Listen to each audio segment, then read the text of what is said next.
안녕하세요, 여러분. 오늘은 저와 함께 경기 순환 곡선을 살펴보면서 여러분들이 갖고 계시는 그 자산을 어떻게 하면 리스크를 최대한 줄이고 효율적으로 투자를 할 수 있는지에 대한 이야기를 좀 준비했습니다.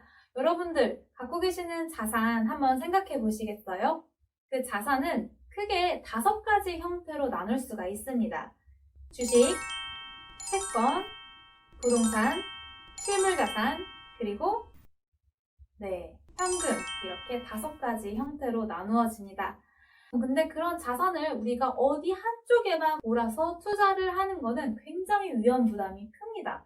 투자를 하시더라도 경기 순환 흐름에 맞춰서 알맞게 투자하시는 것이 좋을 것 같습니다. 여기 옆에 보시면 경기 순환 곡선이에요. 경기가 좋을 때와 나쁠 때를 반복하면서 우리 경기는 이렇게 흘러왔는데요.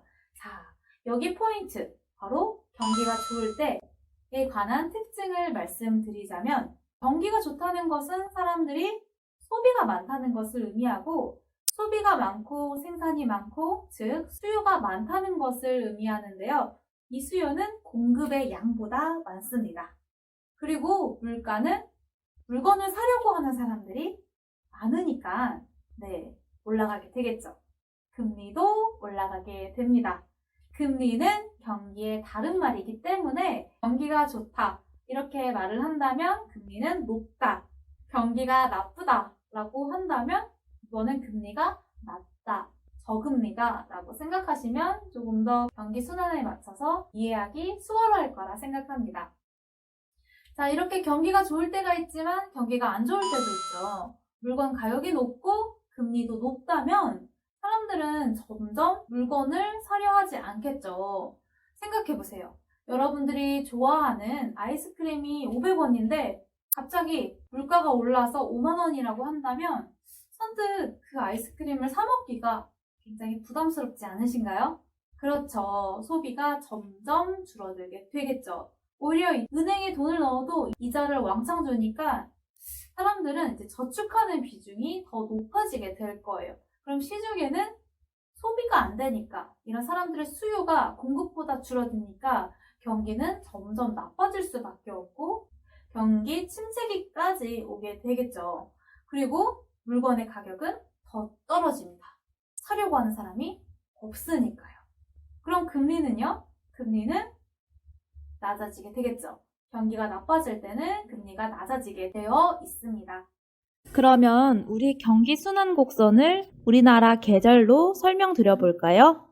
우리는 봄, 여름, 가을, 겨울 이런 계절을 지내옵니다. 경기 또한 마찬가지로 봄, 여름, 가을, 겨울 이 시즌이 있는데요. 봄에 해당되는 회복기, 여름에 해당되는 호황기, 가을인 후퇴기, 겨울 침체기, 이러한 계절처럼 경기는 순환을 합니다.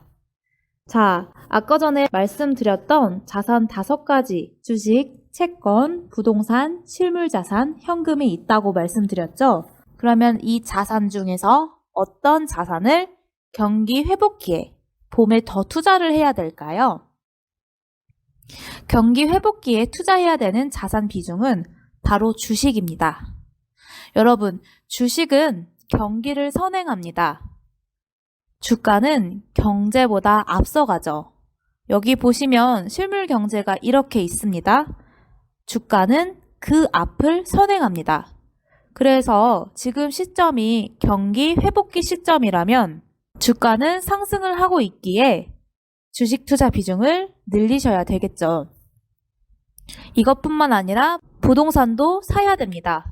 경기가 좋아지니까 기업들은 공장을 많이 짓고 사무실은 팍팍 들어가겠죠? 사람들은 토지에 대한 수요가 증가합니다. 그래서 주식이나 부동산, 이런 자산의 가치가 올라가게 됩니다. 하지만 언제 사서 언제 파나 이렇게 부동산이 너무 느리다고 생각하시면 실물 자산 중에서도 원유의 자산 비중을 늘리는 것도 좋은 방법이죠. 다시 말해 경기 회복기에는 주식 투자, 부동산, 원유, 자산을 늘리시는 게 좋은 투자 전략입니다. 그러면 봄을 지나 여름을 맞이하는 경기 호황기 때는 어떤 걸 더 늘려야 될까요? 경기 호황기에는 사람들이 정신이 없어요. 사람들은 아파트 산다고 난리가 났고. 그러면 주식 투자 비중을 더 늘리셔야 될까요? 주식하기에는 이미 주가가 최고점으로 올라갔기 때문에 경기 호황기 때는 주식, 부동산, 원유 다 파셔야 합니다. 하지만 여기서 우리가 공략할 수 있는 포인트는 바로 채권의 비중을 늘리셔야 돼요. 왜냐하면 이렇게 경기가 좋을 때는 금리가 높으니까 채권 금리가 높으니까 당연히 사야 합니다. 앞으로 금리는 떨어질 것입니다. 채권을 사면 채권 수익률은 확정이 되어 있습니다. 그래서 경기가 좋은 호황기 때는 주식, 부동산, 원유를 파시고 채권의 비중을 늘리셔야 합니다. 하지만 이렇게 뜨거운 여름을 맞이하면 점점 날씨가 추워지는 경기 후퇴기에 들어가게 됩니다. 경기가 후퇴될 때는 주식 하셔야 될까요? 주가는 점점 내려가고 부동산은 경기가 박살났는데 할 수 없겠죠. 채권 또한 금리가 떨어집니다. 이 경기 후퇴기 때는 사람들은 경기가 어디까지 떨어질지 모릅니다. 그래서 사람들은 그 불안감에 떨고 있죠.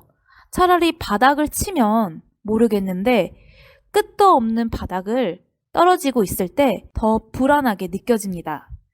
그래서 경기 후퇴기 때는 안정자산인 금을 확보하시는 게 좋습니다. 마지막으로는 경기 침체기인데요.